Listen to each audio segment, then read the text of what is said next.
And we're live. You guys might be alive. The world might be alive, but the old captain is not alive. The old captain, if you may have not noticed, is he's been absent. The old captain has been doing his taxes because he likes to get that done and knock it out of the way. The old captain also left the Southern Command because it was colder in Las Vegas than it was the Twin Cities. And I actually started missing my nieces and my nephews and my girlfriend. And it was weird because the girlfriend was here. I was only going to be 2 days without her. I know that sounds pansy or some pushy, Pollyannish. What does Pollyannish mean? I'd look it up if I wasn't so tired. I'm glad I went. Because for whatever reason, everybody, it was like the 1990s. It was like the late 90s and the early aughts again. Everybody showed up. I would invite people to dinner. People not only showed up, but they brought friends. We had to like expand the table at this restaurant we went to. V-Man didn't make it because he's anti-fun. Then other people, I mean, it was like I was on fire. It was like being on fire. It was like, hey, do you want it? And the answer was always yes. It was as if everyone had become Clary. Everyone says, hey, wait a second. We're going to all die. Well, we better pack in some fun-ass shit then, now shouldn't we? So I would call people up with about maybe 2 hours notice, like, hey, what are you guys doing? You guys going? Like, well, we're going to go get dinner. Do you want to? I didn't even have to invite myself. They said, you want to come with? Yeah, well, yes, I would love to. And then I contacted, I said, what are you doing, my buddy? And I said, hey, you want to smoke cigars? You got something going? We're about to put dinner in. I'm making ribs. We got asparagus and Brussels sprouts and ribs and key lime pie. Would you like to come over and have some amazing yes, I would. And it was the greatest 48 hours I've had in a long time at the Twin Cities. The greatest time I've had in a long time. Because everybody was about life. Everybody was about living.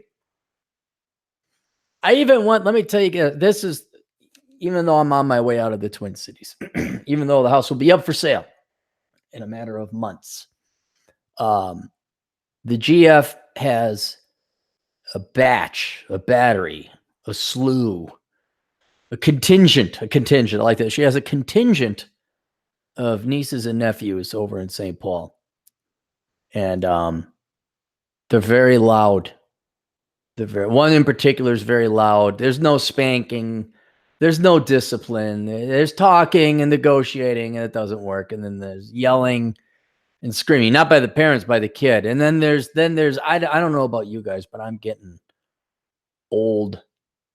I was even talking to my girlfriend about this. Like, I don't have the energy or the patience or the willpower anymore. I think you have like this limited, finite, you could call it youth or energy, but or you're just getting old. But I cannot tolerate or brook what I did in my teens and 20s. The amount of assault and punishment you put, not just your body physically, I'm talking mentally, like the baby boomer bullshit, working in unacceptable conditions, like just striving to get by, just trying to make ends meet. Like, I think that taxes your body, your mentality, to the point where you run out of it. And you're like, no, I'm not doing this. So now the slightest thing agitates me, really agitates. Like, this is unacceptable.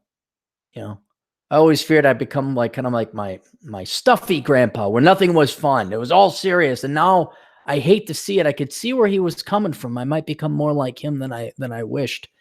Where I just want everyone to sit the fuck down, shut the fuck up, and have good conversation.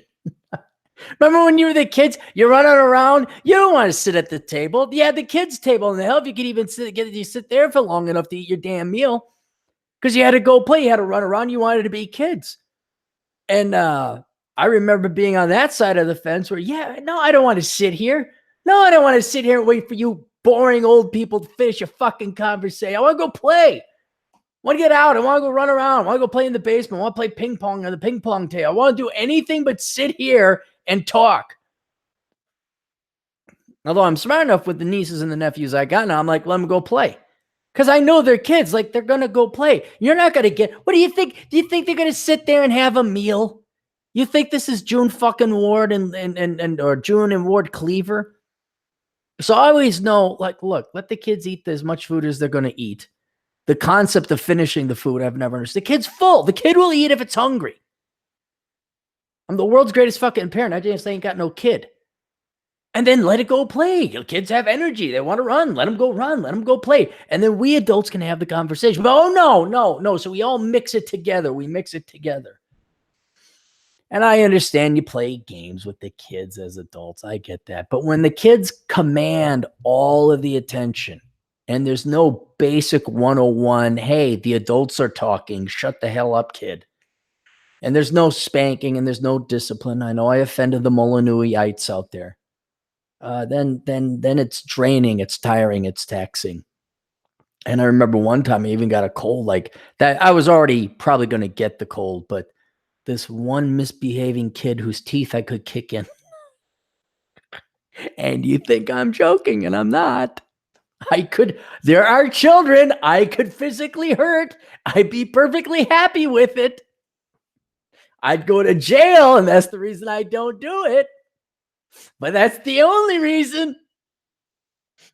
And what I guarantee a little bit of dental work on that kid. If I could just punch him once, that set that kid straight. And the dental work and the pain and the crying and the blood would be worth it because that kid would straighten out a lot more than what the path he's going down now. Anyway, we're not here to talk about the net present value of pain. But this one kid, he pushed me over and I end up getting sick. I don't know what that. I don't think my system can handle it anymore. Like the amount of stress, like, no, I want peace, calm, serenity, and quiet. And so as I was saying before, I'm on my way out of the Twin Cities, but there's this bar and it's a higher end bar. And that's why I haven't even gone to it.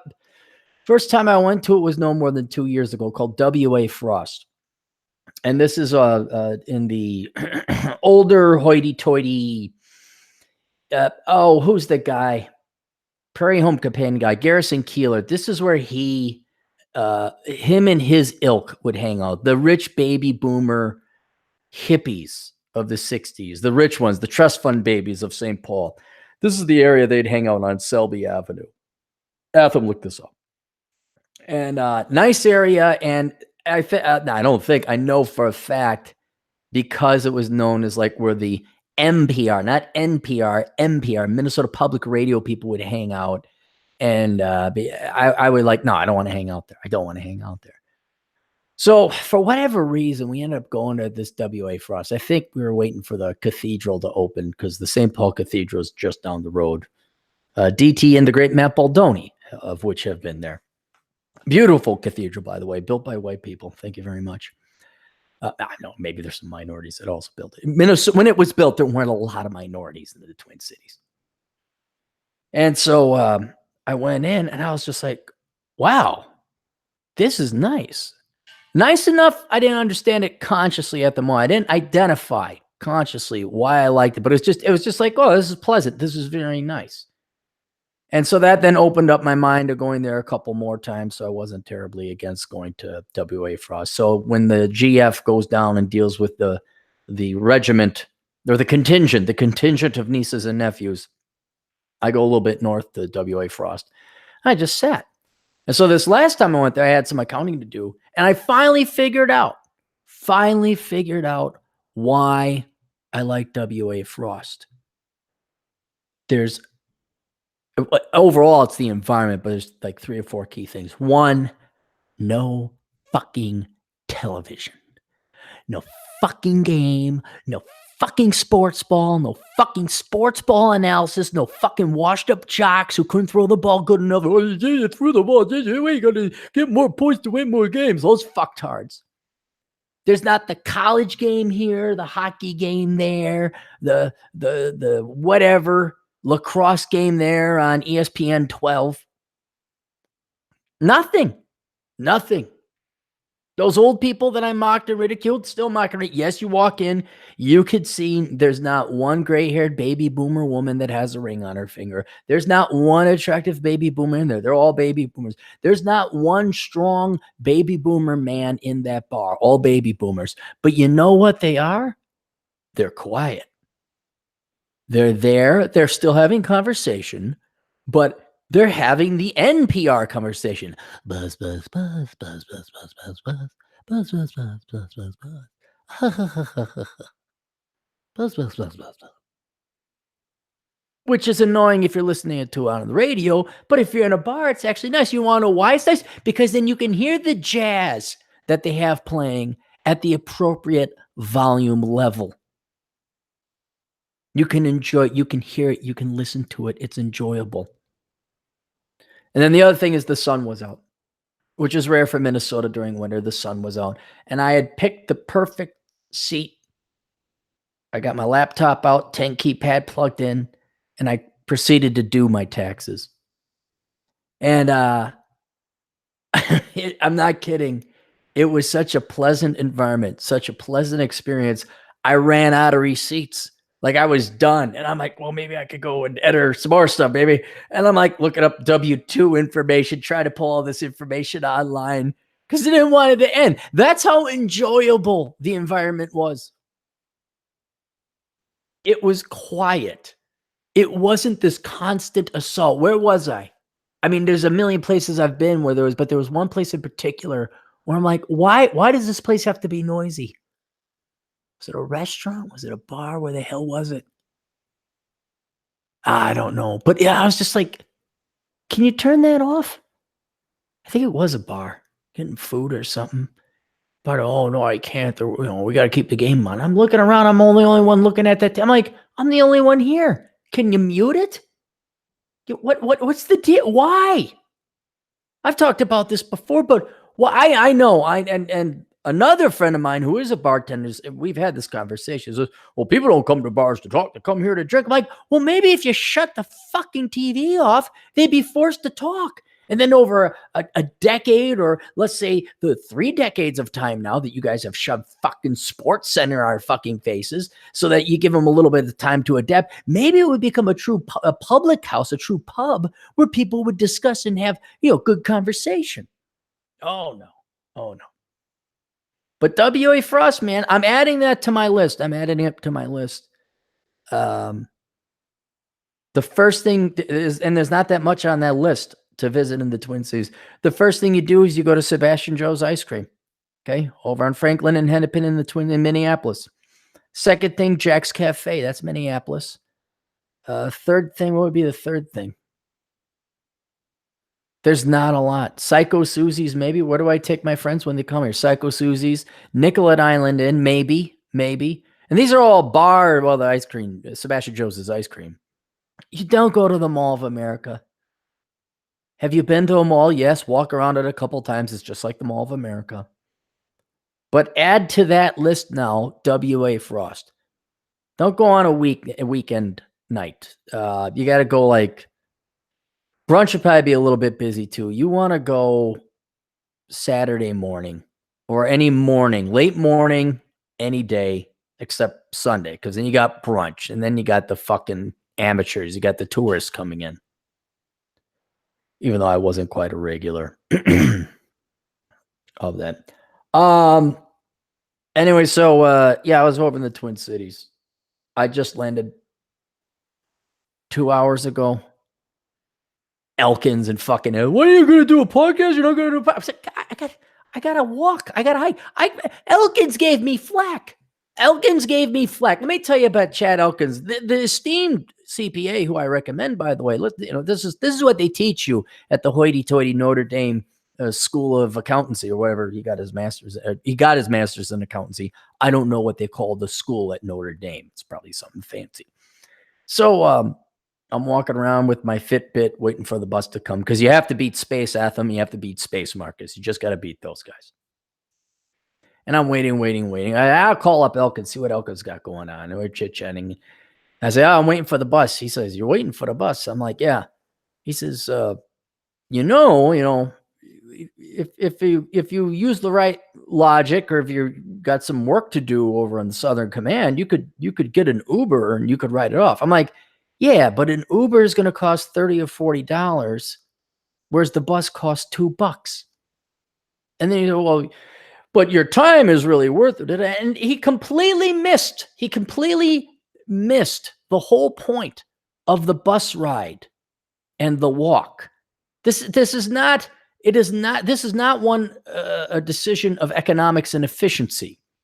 This is one of philosophy and meditation. It's a journey. The bus ride itself is one of economic efficiency, where yes, I don't go directly to the Southern Command, but I do get there and it takes an hour. All right. A straight ride would still take a good 25 minutes. So I'm really only saving 35 minutes if I pay for an Uber. So we're talking $1 a minute. That's pretty steep for me. Well, actually, it's unacceptable to me, is frankly what it is.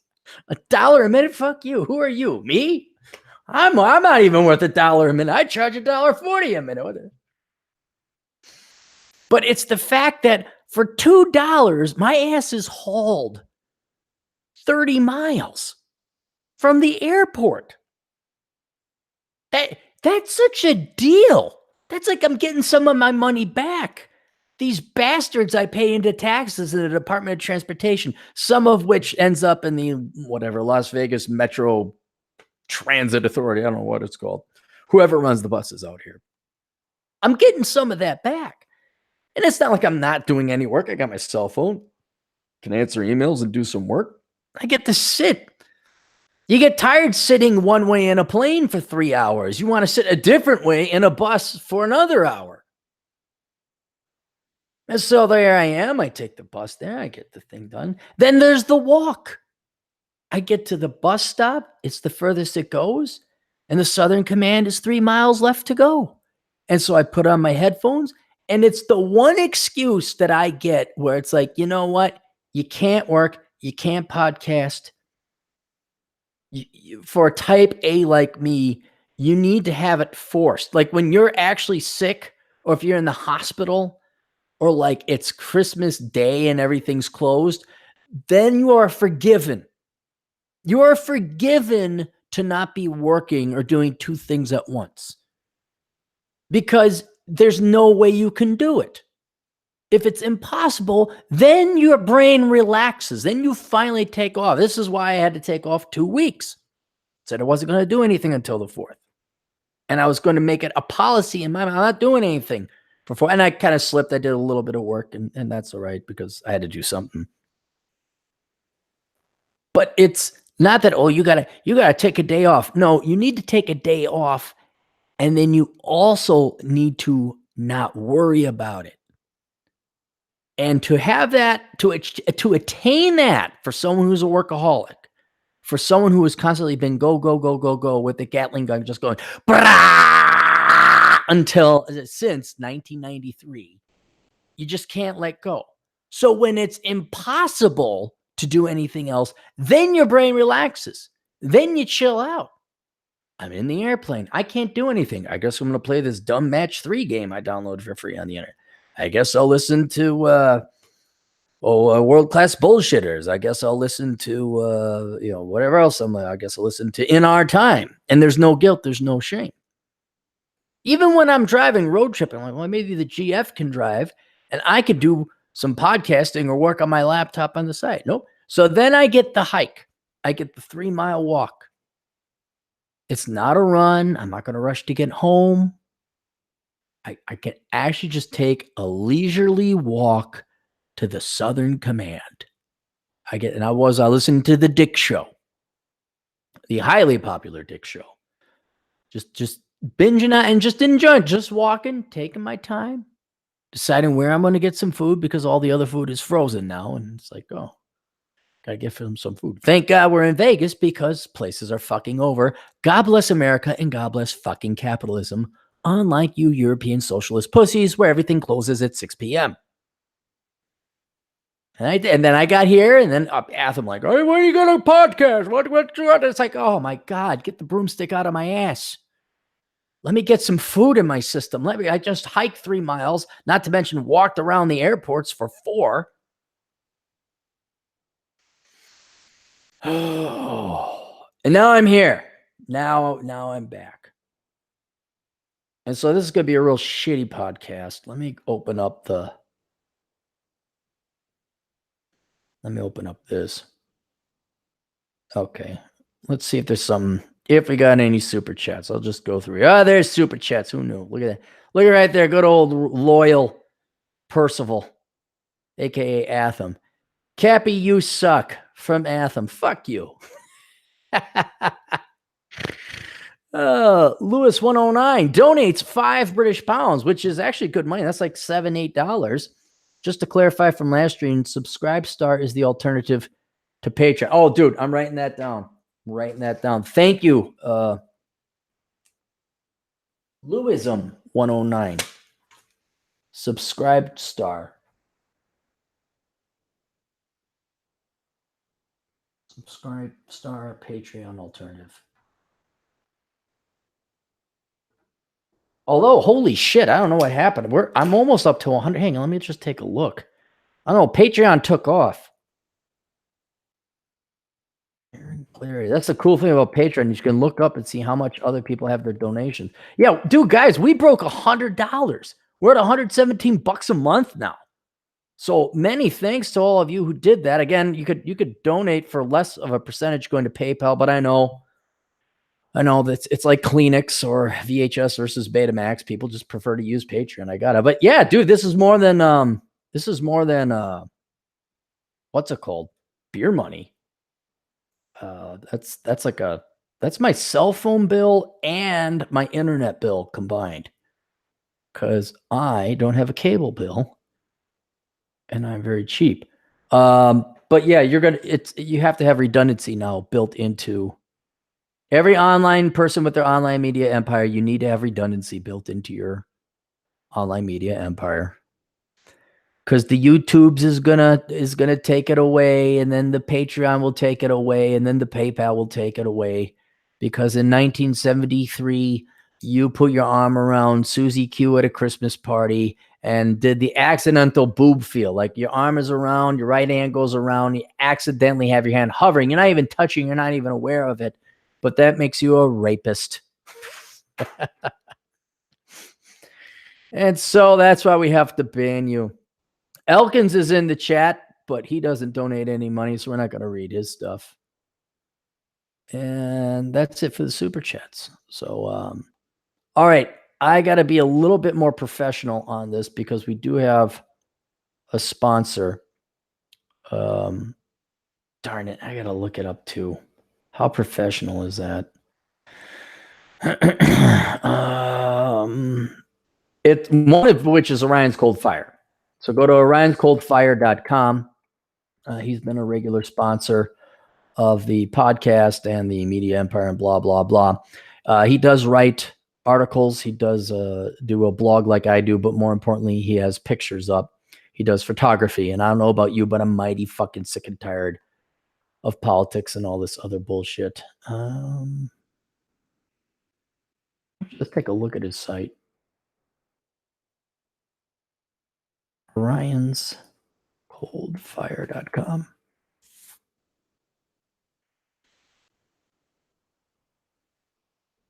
President Trump's border wall speech, January 9, 2019, photo of the day. Let's see where he's at. Where is he at? Is he in Drumheller? American Museum of Natural History in in New York. Okay, no, he's not in Drumheller. He's in New York. What the hell is that monster? Hey, it's scary as hell. Is that a gorilla? That is some tall ass looking. Jeez, whatever skin went on that skeleton, that doesn't look happy at all. Photography. Usually I can guess where he's at. Looks like he's at a museum. Oh, yeah, he's at a museum. He's in New York.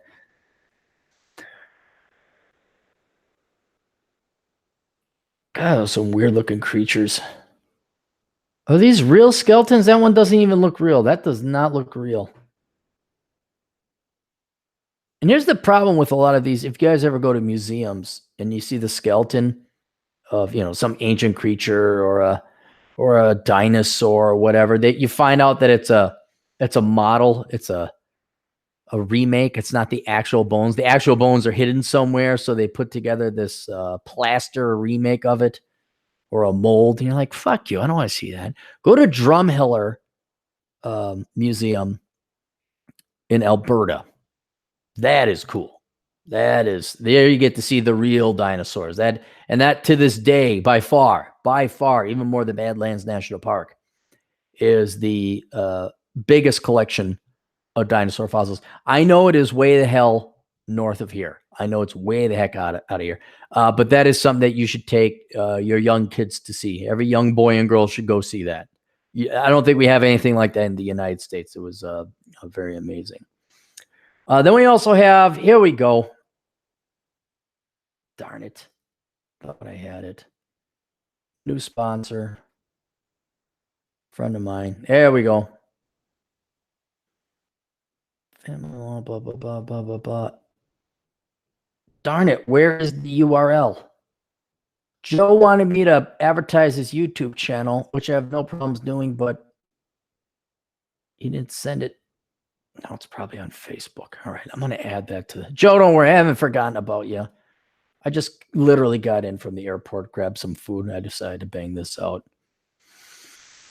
Okay, we're going to close out of that.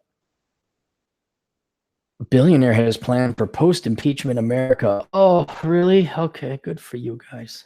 That's nice.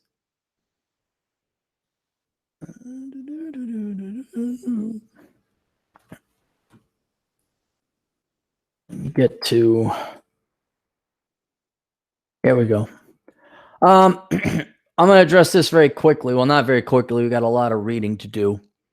But this has pissed off pretty much every real man in the United States, arguably the world, at least the English-speaking world. And my initial reaction to this was anger. It actually pissed me the fuck off. Like the kid who I want to punch and break some teeth. I want to hunt some of these people down and hurt them. But then it dawned on me. I mean, you can't do it because it's illegal. I'm not advocating violence because you end up in jail, not because it's immoral. Violence is sometimes called for. But then it dawned on me that what we really got to do is look at this for what it's for. You have to not let your anger, rage, or emotion get, even though it's completely called for. But we got to look at what this is and push and promote it for what it is. Because this is not only an instance where you see the emperor has no clothes, but the emperor has come up to you with his dick, grabbed it, slapped it in your face a little bit. And now you can honestly say, yeah, the emperor has no clothes. And I think this is such an overstep by the academic left and the communists and the misandrists out there, genuine misandrists, people actually hate men, that all men of all political stripes will see it for what it is, especially minority men who have traditionally voted left just because of racial reasons or because that's the way we were brought up or whatever. And you could go ahead and we could talk about racial politics, but what I really need all men of all colors to look at is how the left hates men, how the left hates you. Oh, they'll be your buddy because you got a different skin color and all that, and they're all down with the cause, and they're going to virtue signal, and they're your best friend as long as you give them your vote and your tax dollars. But I think even more basic than race is sex or gender. And for those, I think we can actually reach out. I think we could all agree. I think we could set aside our differences. Here's what it's like. It's like the Federation fighting not the Ferengi. Who are the Federation always fighting? The Romulans? The Klingons. That's who we're fighting. Yeah, that's okay. So old school Star Trek. It was the Federation fighting the Klingons, right? This is where, okay, we're fighting. We have our disagreements. But then the Borg shows up. This is the Borg, gentlemen. This is the American left. This is the academic left This is the American Psychological Association, and they hate men. They hate both of us. They don't care what the color of your skin is. They hate anyone with a penis, and they are coming for you. And your initial reaction, which would be healthy, is to get angry and enraged like I did. But this is such an overstep that it is very clear to everyone that the emperor has no clothes. And I think that you will have no choice but to conclude that this entire industry and profession is complete bullshit. It is malarkey. It is fraudulent. These people are frauds. And it's by their own hand. And so if you don't let the anger and rage blind you to what just happened. But a group of leftists in this particular field have completely shot themselves in the foot and lost all credibility. And they should lose all credibility with at least half the population. And that would be those of you with peni. Once we agree upon this, then we could go back to fighting each other over skin color and whatever other differences we might have. But in the meantime, I'm going to read. This was sent to me by many other people. I want to talk about it right away, but I didn't have time. This is from the American Psychological Association. APA issues first ever guidelines for practice with men and boys. For the first time ever, APA is releasing guidelines to help psychologists work with men and boys. At first blush, this may seem unnecessary. For decades, psychology focused on men, particularly white men. See, immediately, may I point out, already we're going with the race stuff. See, it's the leftist bent to the exclusion of all others. And men still dominate professionally and politically as of 2018. Here comes your standard whitey dominates. And, this is the politics. I don't know what this has to do with psychology. And it doesn't have anything to do with psychology. There's really no such thing as psychology. Psychology is merely a mask or a vehicle by which they carry on politics. Or you could say at one time there was psychology, but you see this politics, just those racial politics coming through, which belies their true and ulterior motives. Or at least exposes their political bent.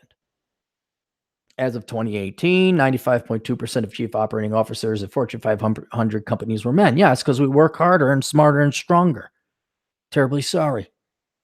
According to 2017, an analysis by Fortune. In 16 of the top companies, 80% of all high-time ranking executives were male. Yes, because we major in the harder things, we work harder, we work longer, and we work stronger. Meanwhile, the 115th Congress, which began in 2017, was 81% male. That I actually kind of disagree with. Come on, ladies. Enough of your husbands have died and left you the estate. You could go run for office out of a hobby, right? But something is amiss for men as well. Men commit 90% of homicides in the United States and represent 77% of homicide victims. They're the demographic group most at risk for being victimized by violent crime. They're 3.5 times more likely than women to die by suicide, and their life expectancy is 4.9 years shorter than women's. Boys are far more likely to be diagnosed with attention hyperactivity disorder than girls. That's because people want to diagnose it so you can prescribe more drugs and get more face time and more money. And they face harsher punishments at school, especially boys of color. APA's new guidelines for psychological practice with boys and men will strive to recognize and address these problems in boys and men while remaining sensitive to the field's androcentric past. 13 years in the making, they draw on more than 40 years of research. Research, by the way, if you go and you find out, not this particular 40 years of research, but certainly calls into question. And this is another reason I don't trust the psychology profession. They did a study where they tried to recreate the results of, was it the past 30 or maybe 50 years of, they took a bunch of psychological studies that have been done in the past. They recreated them and they could not replicate the results except in a third of the studies, which should tell you right there, mathematically, the entire industry is bunk. I mean, it's already flawed. It's fraudulent. I mean, starting with Freud, everyone wants to fuck their mother, and I have behavioral cognitive theory. Oh my God. It was this hobby of snooty, arrogant, not elitist, because you'd have to be smarter than the average person to be an elitist, but social high class bored motherfuckers who thought so high, we're going to explore the human mind. It's like, dude, it's got like trillions of neuron connections. You're never, no. And with your cute little fanciful, neurology is important. Yeah, brain surgery, sure. Neurochemistry, right. That's an actual physical science. But you pussies with your cognitive, behavioral, and evolutionary, whatever the fuck it is, organizational psychology. Suck my fucking dick. It's not a real study. And so when they try to recreate all these psychological studies that were done, they found out it couldn't be replicated for the majority of time. So that's where this is coming from, boys and girls. All right, that's where this is coming from. And now just their blatant hatred of men and their hatred of masculinity, their fear perhaps even, is now shining through. And May draws on more than 40 years of research showing that traditional masculinity in psychology is harmful. See, like you guys wanting to fight, stand up for your honor, and that 2 million years of human evolution. See, that's wrong because some limp dick motherfucking psychologists in a made up philosophy or theory or science study who cannot repeat more than a third of their scientific studies in the past. See, they've decided 2 million years of human evolution is wrong. It's wrong. And if you look at some of these professors and doctors who came up with the studies, they're not terribly masculine. See, they're just like feminists. See, the 1.99999999999 million years of human existence was all wrong. And these precious baby boomer cocksucking hippie fucks from the 60s, they know better. They're just so precious. So traditional masculinity is psychologically harmful, and that socializing boys to suppress their emotion causes damage that echoes both inwardly and outwardly. I can't believe a word you guys are saying because your industry is fraudulent. Not because I'm disagreeing with your findings, but no, you guys can't. I don't trust anything coming from the psychology industry. Not at all. Since that report came out that you guys can only replicate a third of your studies, I got to call into question all your other studies. I got to call into question the entire industry. I already called into question of it before, because if you've ever taken psychology and you listen to their theories, and if you read any Carl Jung or Freud, you're like, what the fuck is this shit? You realize it's a fanciful hobby of people who would like to imagine they're smarter than they really are. Then when you look at who goes into psychology, oh my God, 17-year-old prepubescent girls who don't know jack fuck all shit about the real world. And I want to help your children understand that we have behavioral, cognitive, and I'm an organizational psychologist, and I just want to help the children. Fuck you. That's like HR. Go fuck yourselves. You're not a real field. You're not a real profession. I mean, in the olden days, and by olden days, I mean before this article came out, I felt my opinion on psychology was it's bullshit. It's not a real field. But I understand there is value in having independent, impartial third parties to talk to. I do believe it is good to have a counselor, someone to talk to. Now, in the olden days, you would call that your pastor, your friends, who else? Maybe a teacher or something like that. But now they've made it a science. They've made it a science. So we have theories, and none of them can be replicated. So it's not a science. It's called bunk. But we have a science. We're going to create the science. And so at least I said, all right, I can understand where it's good to have a third party. I can understand where it's good to have someone to talk to, a therapist, quote unquote, who has no vested interest in you one way or the other and is going to tell you like it is. And now I'm coming to, and I would say, there's got to be some grizzled old Vietnam vet who became a psychologist and knows this shit. No, fuck you. You're all frauds. And for what few, there's only one psychologist I know who I like and respect. But even she and any Vietnam grizzled vets who happen to be psychologists who actually went, you guys have got to write against this to have any validity. If you want to save yourself in the eyes of the American public, of those of us with peni, you're going to have to write against this or say it's because no, your industry is fraudulent. Your industry is full of bullshit. There is no godly reason. You're going to make yourself worse off if you go to a therapist. And this is why asshole consulting does so well. Do you know how many clients I got that come up to me? Oh, my therapist, I went through it for 5 to 10 years and nothing. Yeah, it's because your therapist never told you you're fat and fucking ugly. Now lose the fucking weight and get a haircut.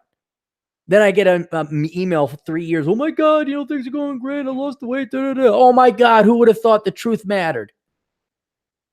I was a little bit worried, and when it comes to like suicide or I got schizophrenia, I'm on in this job, I'm like, whoa, out of my jurisdiction. You got to go talk to the therapist. You got to go I can't help you with that. I can help you with life planning. I can help you with, here's what you got to do, tangible actions and items. I can't, I can't tell you to get on or off drugs. I can't tell you. I'm not legally required to do that. But what I'm saying right now is fuck you, psychologists, and fuck your entire industry. You're all a bunch of lying sacks of shit.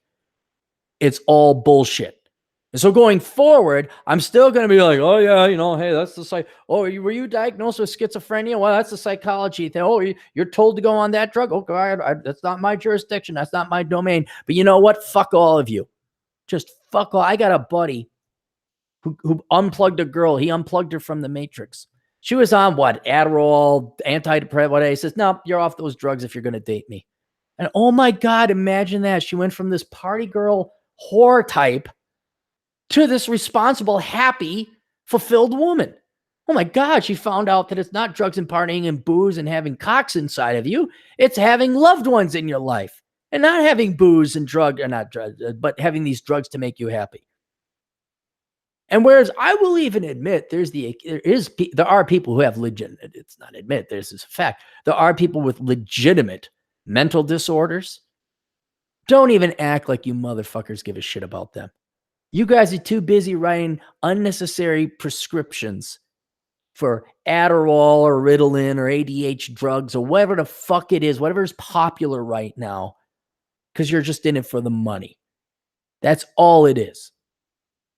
Yeah, and Lord knows what the new mental disorder is going to be. Lord knows how many other millions of young kids, oh, yep, you got something wrong with you. You need drugs. Instead of just saying, no, you're not studying, you're not hitting the gym, and you're fat. Knock it the fuck off. So I have no problems recommending asshole consulting over your fucking using someone as an emotional tampon to hear your sob stories, talking about your problems they have no intentions of solving, as they just sit there. Oh yes, oh Freud said this. Oh, what do you think about your mother? Oh, let's go back to your childhood. No, you made you the dumb shit. You're a lazy fuck. Knock it the fuck off. Now give me my fucking money. I should be a fucking billionaire based off of what does the psychology industry, how much does the psychology industry pull in?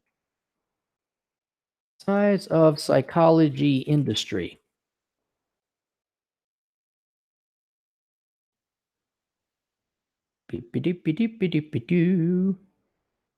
Industry revenue. Here we go. Over the past 5 years, psychologists, social workers, and marriage counselors in the industry grown by center earn $17 billion. Oh my God, I should have like 16 billion of that. 16 billion of that should be mine.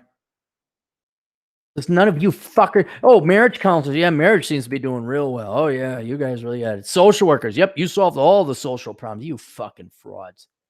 You fucking leftist frauds hiding behind your fake fucking theories and your fake fucking studies and your fake fucking discipline.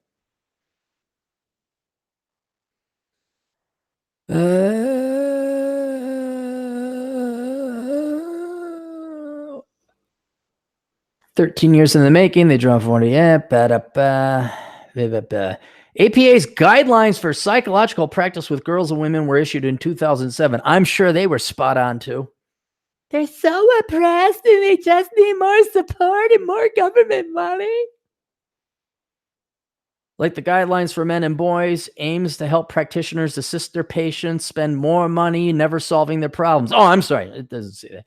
Aim to help practitioners assist their patients despite social forces that can harm mental health. Many researchers who study femininity also work on masculinity. Oh, I'm sure they do. I'm sure they do.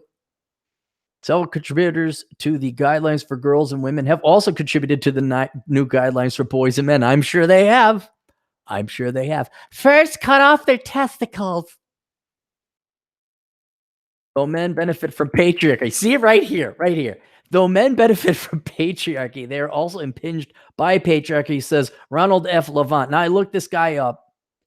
There's not a lot on him. You can look at him and you can see soy. This is not a real man. Any one of us could take him in a fight. That's not the ultimate point that I'm saying. He is a low testosterone, not real man. He is a soy boy.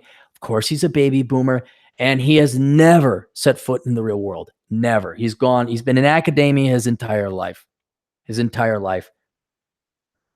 if you got this guy saying, though men benefit from the patriarchy, sorry, turn in your man card now. You're not a man. You're not a man. And you could say, well, you're just saying that because you don't understand this. No. You don't understand, Ron, sorry, because you've never been a man. You've never worked a real job in your life. You probably come from a spoiled, pampered background. I try to look him up. There's not a lot. We couldn't run a Clary test on him. I'll tell you this. He has always been in academia. And if you look at him, he's a fucking pussy. All right. And he could say, well, the past 50 years of psychological research say that that's an unfair claim, and you have suffering. But okay. Well, the 1.999999999 million years of human evolution, particularly male evolution, running through my veins and genetics right now says, hey, Ron, you're a fucking pussy. You're not a real man. Get the fuck off my team. And he's not. He's not to be trusted, guys. Do you trust God Almighty? You want to kick, you want to have term limits. You want to kick these career politicians out of office. Why don't we kick these career, never working in the real world people into the real world? Like, you can only be in office for 8 years total. Okay. That's it. I don't care if you start as dog catcher and then you're president for it. That's it. You get 8 years or 12 years total, whatever. And then you got to go work in the real world. We should do the same thing with people in the liberal arts and academia. Hey, you get a decade to work in academia and fuck around land and not the real world. But when that time's up, you're working in the coal mines, motherfucker. You're working on the railroads. You're doing accounting. You're doing something real. None of this, well, I have a theory here as I take some tweezers and jerk my little penis off. Yeah, I think he's got he also has a doctorate in education, right? Okay. Levant was the APA president in 2005. See, he was their president.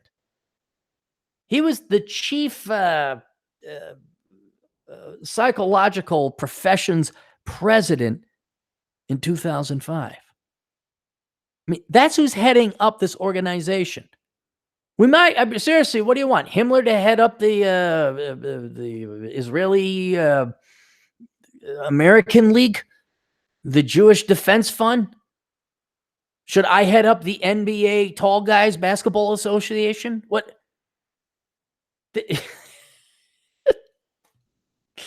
This guy, if that's the president, oh my God.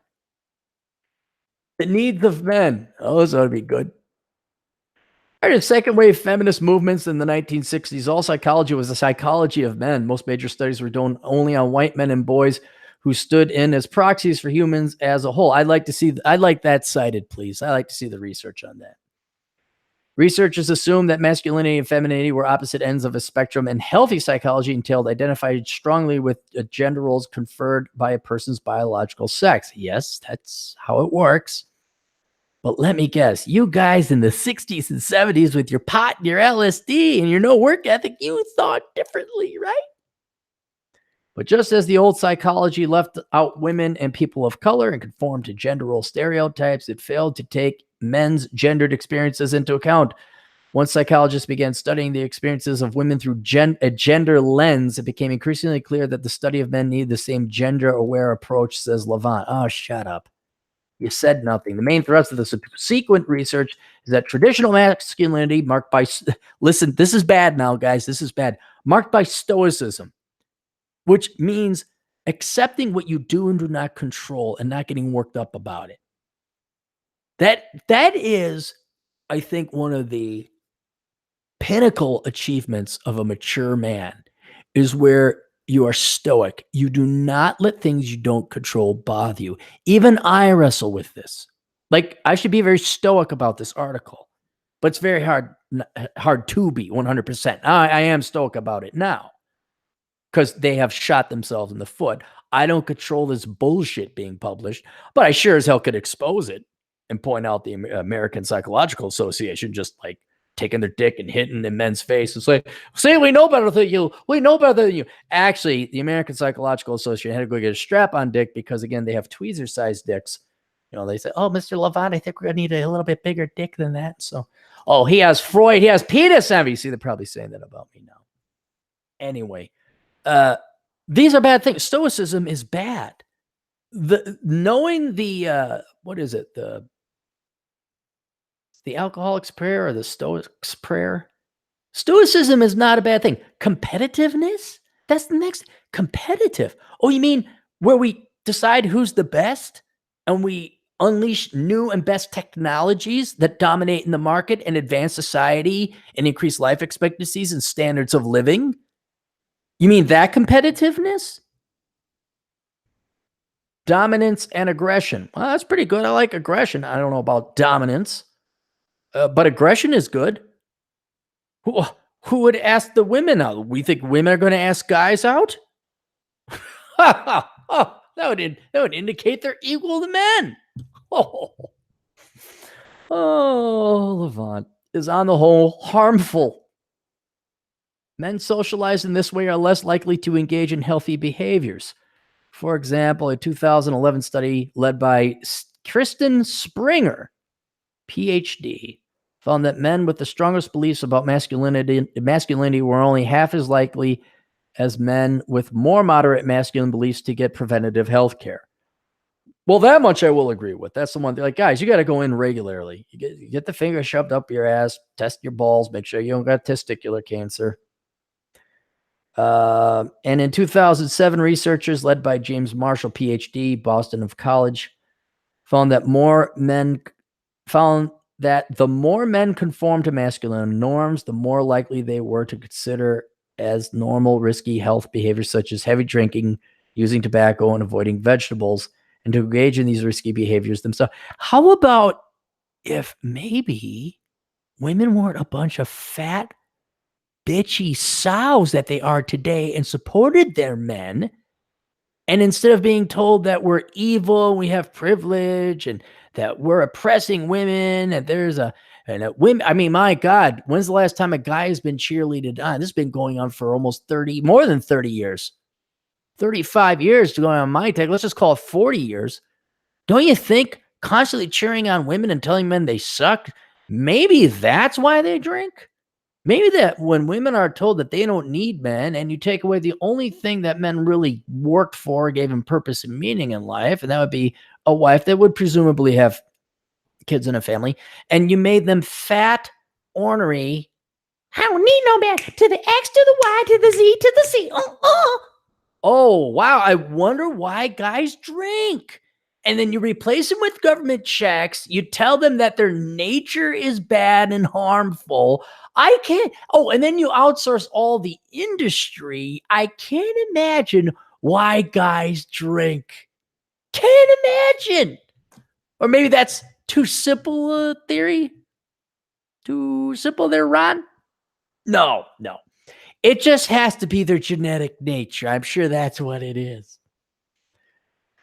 Booty, boo. This masculine reluctance towards self-care extends to psychological help. Well, but look, at least when I go to a doctor, let's say I got a heart attack, the heart surgeon puts in a angioplasty or does whatever, my heart works better now. Okay? You psychologists, you don't solve any problems. You never cure your patients. You just want to keep coming back for more and more and more. See, think about how much unlimited business these guys are setting themselves up for. The nature of being male is a problem. So how do we solve that? You can't solve it. It's genetically encoded into your every ounce of your being, guys. So you're going to need weekly therapy sessions. You're going to need, and we already have them, don't we? We have sensitivity training. We have sexual harassment training. We have diversity training. You need coaching. You need to talk to HR. You need to conform. Oh, we have freshman orientation. We have all these prerequisite classes in college. It reminds you about patriarchy and how much privilege you have. Except now, see, they can say, oh, you're exhibiting signs of competitiveness, stoicism, and the pursuit of excellence. You have a mental disorder. You must come talk to me at $200 an hour, 3 hours a week, and then we'll treat it. It'll never go away, but we'll learn to have you be a moderate masculine male. Anywhere close there, Levant, baby? And guys, the funny thing is, if there's, God almighty, please, gentlemen, please, God almighty, gentlemen, all of you, I'm imploring all you boys out there, I don't care what your skin color is, because then they go into race. That's the only reason I'm bringing up the race thing, because then they go into race later on, because of course we have to. Guys, okay, whether you're on the right or the left, all right, psychologists never have solved the problem. Not once. I know Molyneux says therapy is worth it. Okay, well, Molyneux is an incredibly rare gentleman who also put in a lot of self-effort, right? For the most part, though, I'd love to see, please, even in the discussion section, I'll go back to it. Tell me if any of you actually went to a therapist and they solved your problem, or was it basically, yeah, I got to do this shit myself and stop being a fucking pussy? That's what I want to know. I don't think one therapist, they're not capable. The men who are in the industry are not real men, by and large. That grizzled Vietnam vet who went into psychology to help out his fellow soldiers, I've never met him. That's just a figment of my imagination. I'm imagining there's one guy out there like that. But every psychologist, therapist type that I've ever ran into of the male persuasion was not a real man. He wasn't a guy I wanted on my side in a bar fight. He wasn't a guy I would confide in. And it's a guy's opinion I wouldn't request. The rest are women, which the one therapist that I do like, she was in my dance class of all things, and we had an interesting conversation about psychology. You got to read Freud. I said, all right, I don't believe it. Don't tell me you can, well, you're right. It's more of a different approach. It's not exactly a science. Like, what? You know, and I appreciated that she would talk to people, right? So there was that one gal. But for every one of her, my God, not one sane person did I know ever majored in psychology. They all were fucked in the head. I remember one time my freshman year in college, the first girl that kind of maybe would go on a date, but I could because she was fucking mental. She was a psychology major. And we were supposed to go on a date one time, and she stood me up. Then I saw her in the cafeteria. She's like, oh, sorry. This is before cell phones and texting. He's like, sorry, I couldn't make. I'm like, oh, okay. And, I was still dumb enough to like believe whatever she said. I'm like, oh, okay. Well, maybe we could go out another time. Sure. Sure enough, I got stood up again. Second time I saw her again, probably in it was in the cafeteria. And she just started crying at like 1 PM. I hadn't even said anything. There was another psychology student I knew, came straight from mommy and daddy's money. They paid her way through Middlebury, which is a worthless leftist indoctrination camp over in New England somewhere. I think it's Vermont or the hill. Extra special Quantahaha with the biatch sauce on the side. And then she went right into the arms of a hardworking CPA who just he went to Home Depot one time. I remember this is the pot rack guy. I've told my pot rack story about this. He was living with a psychology grad student. One time he's like, hey, can you go to Home Depot with me? I said, sure. What do you mean? You're going to get a radial saw. I'm like, what do you need me to get the radial saw? I was like, oh, so you could cut off my nuts so you can give it to my girlfriend. And that's what happened. She was mental. She was Miss Psycho Bunnies. None of them are sane. And then, as I said before, when these people decide they're going to go into psychology, it's a sign of laziness. It's the sign of an inferior person. Most people, particularly young women, go into psychology because they don't want to work hard, because there's no math until they find out they get to grad school. Actually, there's a fair amount of statistics involved, but if they want to get their doctorate, these are not the self-bias, the self-selection bias on this group of people is so bad and so inferior. This is the last group of people you'd ever want to listen to about your mental health. Once again, asshole consulting is, or just a good buddy that'll kick you square in the nuts, is going to be an infinitely better help than the most professional, than the president, the former president of the APA. I'll put my fucking therapy against that cocksuckers any day. You see, testosterone is bad. Shut up.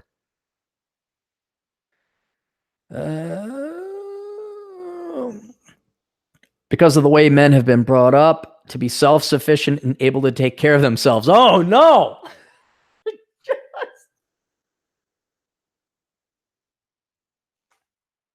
Anything but that, right? Leftists, you need everybody dependent on the government. We don't need none of those self-sufficient and able to take care of themselves, guys. Good thing you beat that out of the millennials and Gen Zers. Any sense that things aren't okay needs to be kept secret. Rabanowitz. Oh, who's Rabanowitz? Frederick Rabanowitz. Steward of the new guidelines. Hey, let's look up this guy. He co-wrote this thing, it seems. Copy. Let's see how much soy is in his diet. Would you want him? Would you pick him first for kickball? Frederick Rabanowitz. Oh God, look at this guy. What the fuck?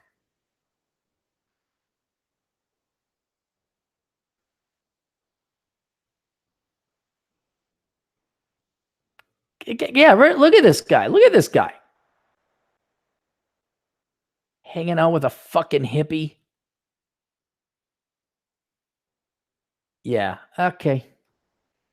Yes, I do judge you the way you look, because it tells me everything. Biophysiologically, I can look at you and say, yeah, you're weak. You're weak. No, you're not a man. No, you're not. I don't even have to look up his background. That guy's been parking his ass over in fucking academia his entire life. I have some theories here. Hang on, let me borrow the tweezers from Ronald. I have some theories about those men working in those dangerous jobs out there. It's bad for their mental health. They should just park their asses inside this air-conditioned unit the entire time and study books about the human mind. Because of the way that part of what happens is men who get to keep things. Part of what happens is men who keep things to themselves look outward to see that no one else is sharing any of the conflicts that they feel inside. That makes them feel isolated. They think they're alone. They think they're weak. No, they don't think they're weak. They are alone. They are alone. If you wanted to help out guys, the time was long ago to say, what do men want? Actually, wasn't that the subtitle? The needs of men. Notice in these 5-6 paragraphs of the needs of men, not once is it mentioned, hey, maybe chicks ought to be less fat and suck more dick. Maybe women might want to be a little bit more wife material. Maybe women should not nag. Maybe we shouldn't have replaced them with government checks. Maybe we should let them keep the majority of their money and not constantly bitch and whine about how they're aggressors and all the problems in the world of patriarchy and the wage gap. Multiple masculinities. Do I even want to go into this? Other people's perceptions of masculinity matter too. Maybe racial stereotyping. Why Joel Wong, PhD, and colleagues have reported. Do I want to look him up? All right. I don't have to read through it. It's a long, lengthy, boring read. Then they're going here like changing the culture. Like, we need to control and change men. It literally is, where is it? I don't read that if I could find it.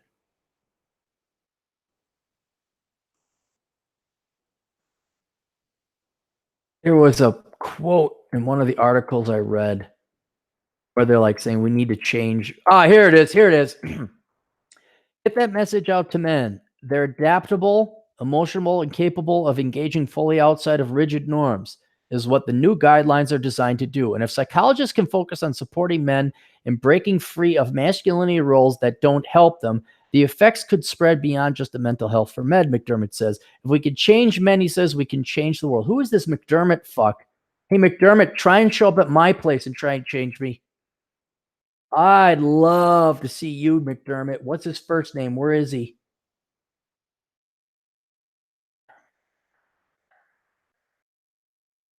Where are you? Where are you, McDermott? Come out and play. That doesn't matter. All right. Plenty of anger, plenty of rage, plenty of disgust.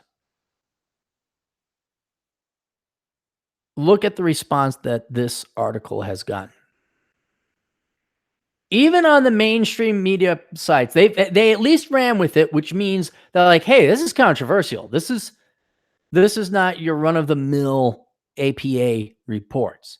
And thank God every conservative outlet has highlighted it as a bunch of bunk, as a bunch of baloney, and an attack on men. And I think that the APA has overstepped their bounds here. Now, as a matter of fact, I know they have. It's a question whether you guys are going to recognize that or not. Whether the soy boys, the try guys, are like, we should just totally. So let's throw those guys away. Right? But I think for the rest of us guys who kind of like having a dick, the rest of us guys like, yeah, it's all right being a guy. We like being guys. Right? There's nothing wrong with this. There's nothing wrong with stoicism, competitiveness, excellence, achievement, self-sufficiency, and self-reliance. For those of us who still have our balls, like, yeah, it's nice. There's nothing wrong with it. And now these sneaky little wormers, I don't know what to call them. They're just trying to they're just going to move Overton's window a little bit over this way now. Just saying it's a mental disorder. That's a fuck you. That's too far. They went too far.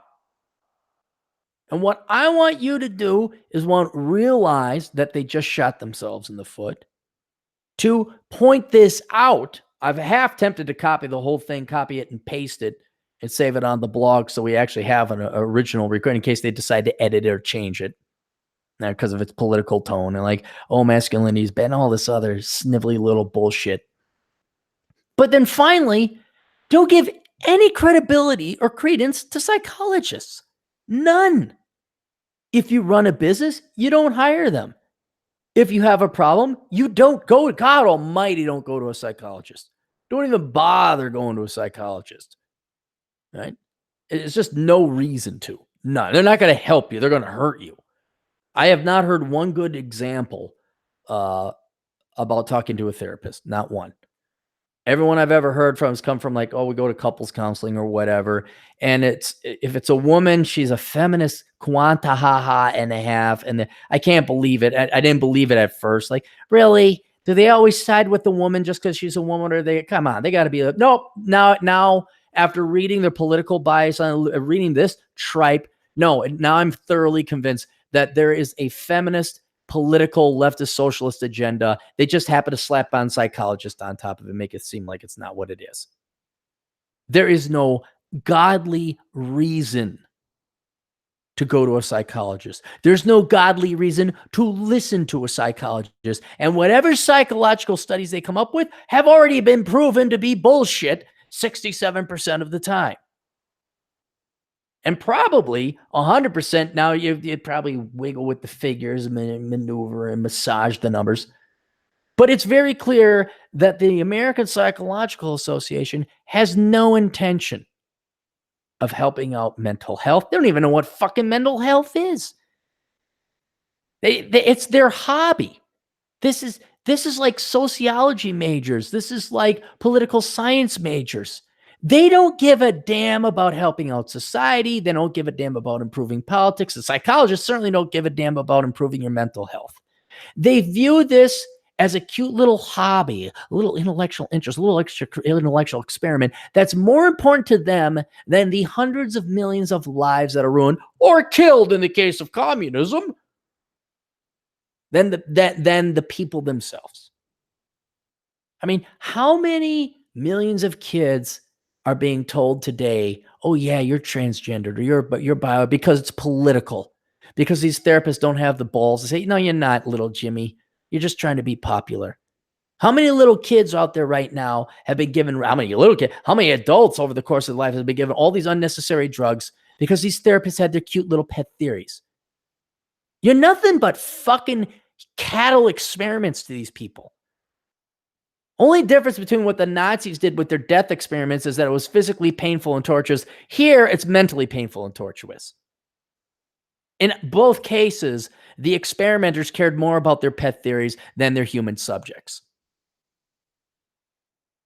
If you think this true quackery, that's what it is, quackery, mad science. Now, I can't even call it science, mad bullshit. If you even think this has an ounce of credibility, you're wrong. And whereas, again, at one time before reading this article, I would have given some credence, some credibility to the psychology profession because, like, yes, you do need an independent third-party individual. Now, go fuck yourselves. You're all a bunch of frauds and hacks and whacks. Right? You guys got real problems. Hey, look, you can always go to a therapist. But hey, how about you try this? How about you go talk to your dad if he's around? Heaven forbid, that's where 90% of these psychological problems come from. Go talk to your pastor. Go talk to a trusted uncle. And if you don't have that, come talk to Asshole Consulting. If you don't like me, go talk to Rich Cooper. If you don't like Rich or me, go talk to Terrence Pop. Go talk to O'Shea Jackson. If you don't like white guys, go talk to O'Shea Jackson. You don't like us guys, Latino MGTOW. Although I don't really, I'm just, what I'm saying is go talk to a bunch of dickheads on the internet who tell you like it is. And for whatever paltry fees that we're charging you, as long as we're allowed to give you the direct dope, like, well, you see, you have problems with masculinity, and you're a stoic, and you need to reach your inner feelings and be more. Fuck that bullshit. You've had that for 40 years of your entire life now. Well, for you millennials, 20 or 30. It's not gonna cost you nothing, but it's gonna cost you close to nothing to just go hire an older brother like me, or Rich Cooper, or any one of the other guys out there that are trying. I think it's just me, Rich, and a handful, or Rolo. I think even Rolo.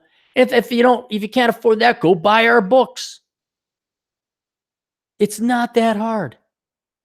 It's not, even Molyneux, if you could get it, I think Molyneux's a goddamn saint. Because me, I want you in and out. I'm like a Jiffy Lube. What's your fucking problem? Okay, here's your fucking solution. Give me your fucking money. Now get the fuck out of here. Oh, and Molyneux.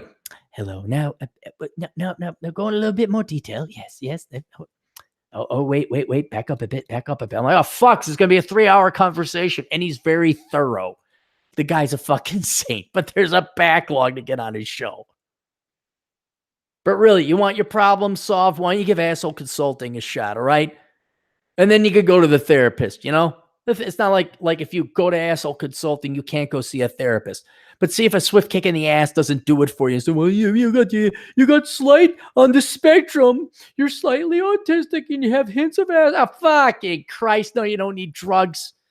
You need to fucking pay attention and study and stop being a pussy. How about you try that for 6 months? See if that doesn't solve. Then don't worry. They're not going to run out of Ritalin. They're not going to run out of Spurg pills, what a fuck drug that is. They're not going to run out of Oh, are you depressed? How about you go fucking run? Okay, before you sign up for Adderall or what is it? Zylac? Before you take some antidepressant drugs, why don't you try running a bit? See if that works, all right? And hey, ladies, if you're having trouble with your love life, how about you lose 50 pounds before you go and you drink yourself to death with wine and cat dander? And $75,000 worth of therapist fees over the next 40 years. Why don't you give me $25,000 of that money and I'll actually solve your fucking problem.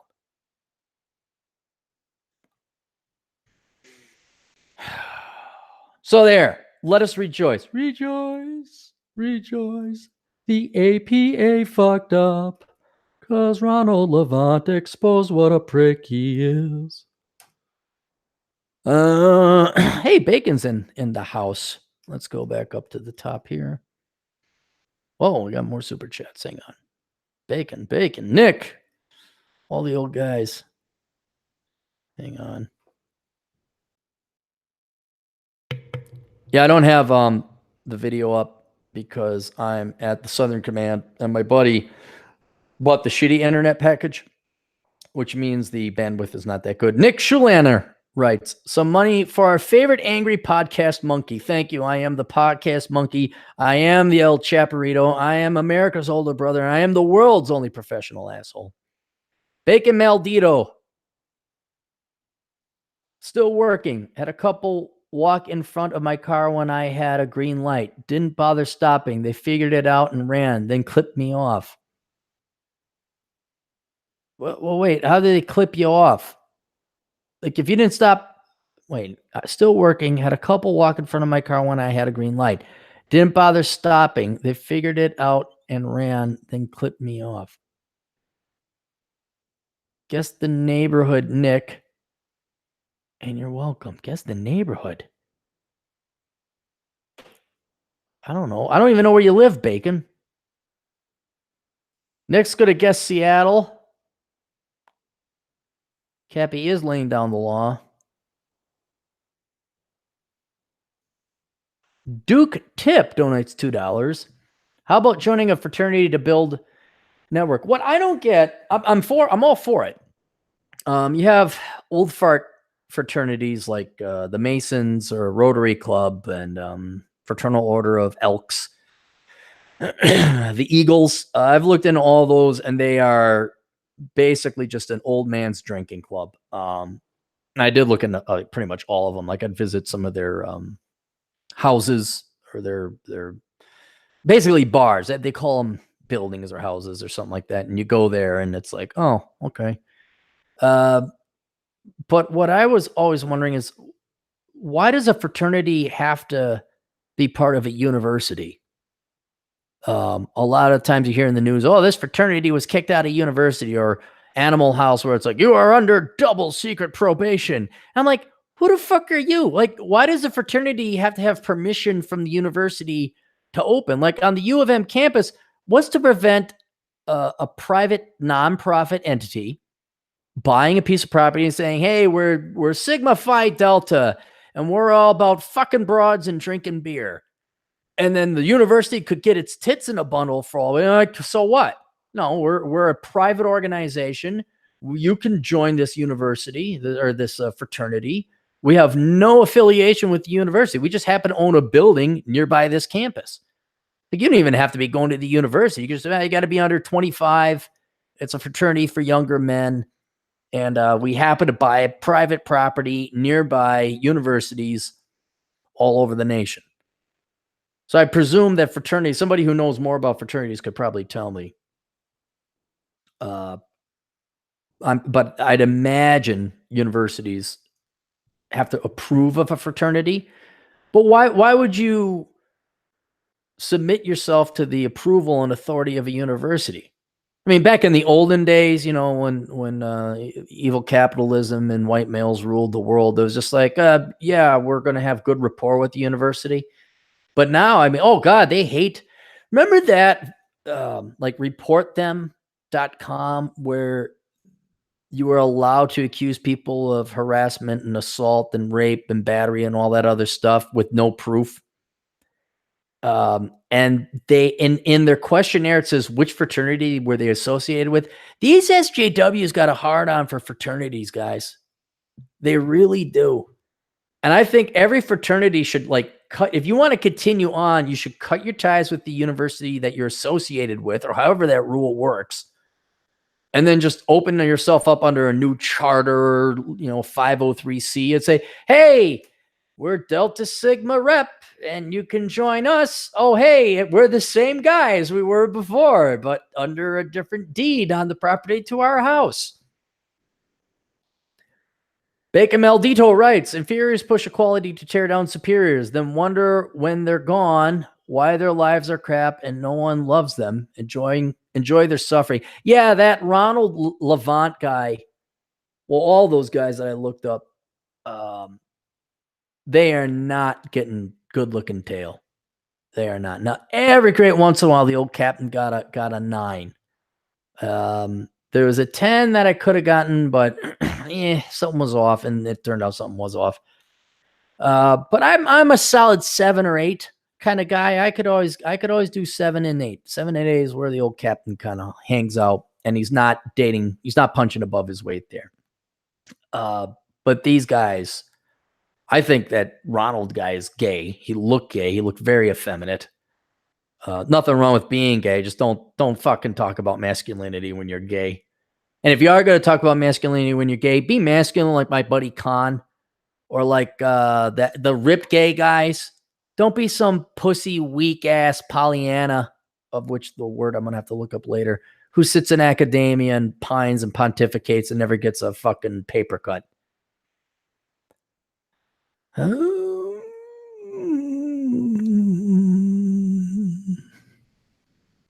Is that it for the super chat? Oh, Bacon Maldito again, $2.49. P.S. Ever plan on updating the older brother MP3s? Updating? Oh, yeah, and the link, yeah, I'll do that. I got to do that. You know how it goes. It's Christmas and New Year's and then flying to and fro. And taxes, I have a tax season, not like Chad Elkins where it starts December 20th and goes till June 16th. And then starting June 18th is the second tax season and busy season. You have about 3 days you can hang out with Chad Elkins. Otherwise, it's always busy season. But I do have kind of a busy season where I drive out to Vegas. I try and get all my taxes done, work on the Southern Command if it needs any work. And then in this case, it's colder than hell in Las Vegas. And I'm like, fuck it, I'm flying back to the Twin Cities. But yeah, I'll get it up there. I got that going. Oh, and Krillin, 876. You have a live show schedule yet? Not really. I would like to get back on the regular schedule where it's like every Tuesday at 7 p.m. is the Older Brother podcast. That is not going to be the case for a while until like I get a group of people that can commit regularly, or at least one person who can commit regularly, and no one can. Everybody has their own schedule. Everybody has their own thing. I'll try and get other people on, but I will be doing every Tuesday will be the Older Brother podcast, as evidenced today, even though it was a little late. And we're going into Wednesday morning, and then Friday will be the Clary podcast. Sometimes we'll have guests, sometimes we won't. That's how it just rolls that way. I don't have like, oh yeah, we're gonna do it this way. I might have this guest on. It's wake up, answer asshole consulting questions, hit the gym, get back from the gym, do marketing and advertising for the books, write a post, write a part of a new book, work on Operation Evil. And then, oh shit, it's time to podcast. Well, let me see if Martinell's around or whoever else is around. And then usually they're not, because believe it or not, everybody else has a life. All right, that's it. Okay, if you would help out the show, if you want to help out the show, not that you would, if you want to, you go to olderbrother.com/donate. And there are 3 ways you can help out with the show. 1, you could go ahead and make a direct donation to Patreon. There's a link there at olderbrother.com/donate. You click on the Patreon link. It takes you to Patreon. You make a donation and you get nothing in return. Nothing. You get absolutely nothing. You might get warm feels. You might know that, hey, I can give Cappy some beer money, but you get nothing in return. I may go and hire out some of the Cappy girls to do some modeling, so I put up a little bit more pinup girls there, but that's about the only thing I can really offer at the Patreon page. You can also donate via PayPal if you don't like Patreon because of their politics or the fact they take a 10% cut. Actually, it's 13%. I was like looking at the fees. I'm like, holy shit, 13%? PayPal only takes like 3%. So if you want to donate, there's a link there too to PayPal as well. And you can do a monthly donation through PayPal. There's an option there. I set the widget so that when you go to the link, you can just do a one-time donation. Or if you like to make it weekly, you certainly can. It's there. You can figure out, no, you don't need a PayPal account. Yes, you do need a credit card, but it will also work with a PayPal account, debit card, or debit card. And then the final way, and the best way I say, is that if you do all your shopping through my Amazon affiliate program, that is the best way because it doesn't cost you any more. It's money you were going to spend anyway. You do get the goods and services you were going to buy through Amazon, and I get a 6 to 7% sales commission for all the purchases you make. You don't pay any extra. That is not a 6 to 7% add to your price. Jeff Bezos just cuts me a 6 to 7% cut on all your online purchases. So if you really, really, really, really want to help out, the best thing to do is get into the habit of doing all your online shopping, all your Amazon purchases through that affiliate program. How does it work? It's simple. olderbrother.com/donate, click on Amazon, then you shop. That's it. No, you don't have to register. You will, as you're clicking and adding things to your shopping cart you want to check out. Yes, you'll never really have to sign in with your account. But whether you sign in first right away after you click on that link, or you do the shopping and then you sign in, I still get the commission. So you don't have to register. You don't have to sign up or anything like that. You just have to log in when you're inevitably ready to pay. That's it. All right. So if you can get into the habit, do not buy with the app. Do not go on the phone and do your Amazon shopping through the app because there's no way to go to, you can't do it. You have to do it through the computer. So you are doing me the favor of inconveniencing yourself by taking one extra click, getting into the good habit and reminding yourself of buying everything, all Amazon purchases through the Amazon affiliate program. And then the other thing is that you're going to inconvenience yourself by never using the app. That's about it. Anthem, $2 donation. What the fuck? No guests tonight? Bah. I didn't have time to invite guests. I was up in the air for 3.5 hours. I was thinking about having Elkins on, but I think he's busy. You're busy. I'd like to have John Steele on again if he can not mention the Jews or other races in derogatory manners. Not that he's mentioning in derogatory. He curses and swears. Has no excuses. What? You know what, Anthem? You go ahead. Start your own podcast to see how just easy it is to have the guests and everything. Between your chemical engineering degree and your 2 jobs. He's just giving me guff. He's just upset because I'm kicking his ass on the step challenge. That's it. Anyway, if you would also go buy some books. I mean, I'm getting slow in my old age, Nick. What the hell are you talking? God almighty. Now you guys are just trolling me. If you would kindly buy any books that of interest to you, they are found by going to Amazon.com, search Aaron Clary. I have an author page. You could find them.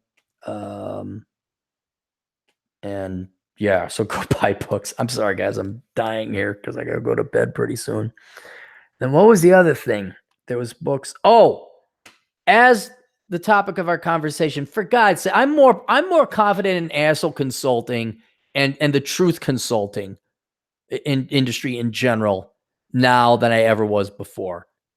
Because the psychology industry is obviously completely worthless, completely pointless, if not outright damaging. And so if you know somebody or you need help or you know anybody that needs help, send them asshole consulting, okay? Just help a fellow brother out. Help a fellow sister out. I mean, there's some gals every once in a while we get girls that actually have the balls to be faced with the truth.